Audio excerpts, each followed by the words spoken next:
एक और बड़ा मज़ेदार शेयर्ड कॉमन बिलीफ है आज के समय का, और वो है मनी, पैसा। पैसा दरअसल क्या है? एक कागज़ का टुकड़ा ही है।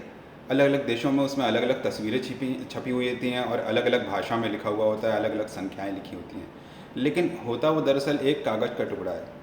लेकिन हमारा ये विश्वास होता है, और हम सभी का ये विश्वास होता है कि जब भी हमें कोई मुसीबत होगी, हमें कुछ काम करना होगा, तो इस कागज़ के टुकड़े को लेकर के हम जाएंगे तो हमारा काम हो जाएगा। और यही वजह है कि हम भी कुछ अगर काम करना चाहते हैं तो बदले में उस कागज़ के टुकड़े की डिमांड करते हैं।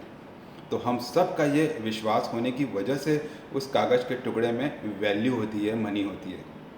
अगर कभी सरकार ये कहे कि नहीं, हाँ, अब इसमें कोई वैल्यू नहीं है, तो कोई भी उससे लेना स्वीकार नहीं करेगा और उसकी सारी वैल्यू ख़त्म हो जाएगी। और सरकारें इसीलिए उस पर एक प्रॉमिस छापती हैं कि मैं धारक को 100 रुपये देने का वचन देता हूँ। यानी कि ये कागज़ है तो सिर्फ कागज़ ही, लेकिन आपके विश्वास को मजबूत करने के लिए उसके ऊपर ये लाइन लिखी होती है। ये कलेक्टिव ह्यूमन बिलीफ का, शेयर्ड कॉमन बिलीफ का एक बहुत शानदार एग्जाम्पल है, और इसकी वैल्यू समय के साथ बदलती रहती है।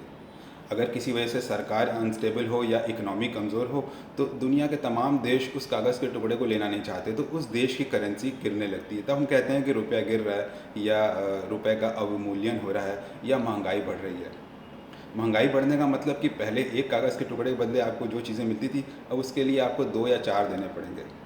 और दुनिया में बड़े ऐसे मज़ेदार एग्जांपल्स हैं जब महंगाई इतनी ज़्यादा बढ़ गई, या उस कागज़ के टुकड़े की वैल्यू या लोगों में वो जो बिलीव था उस कागज़ के प्रति वो इतना कम हो गया कि लोगों को बोरे बोरे भर करके लेके जाना पड़ा काम की चीज़ें खरीदने के लिए।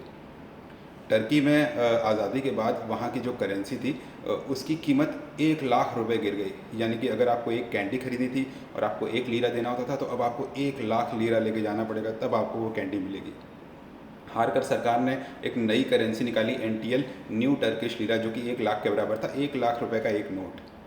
ऐसे ही बहुत सारे अफ्रीकन कंट्रीज़ में $1 बिलियन के नोट्स हैं, $1 ट्रिलियन के नोट्स हैं। अगर रशिया से अलग हुए देशों में आप जाएं और कुछ रुपए लेके जाएं, $100 या 7,000 रुपये लगभग, तो आपको एक झोला भर करके नोट मिलेंगे।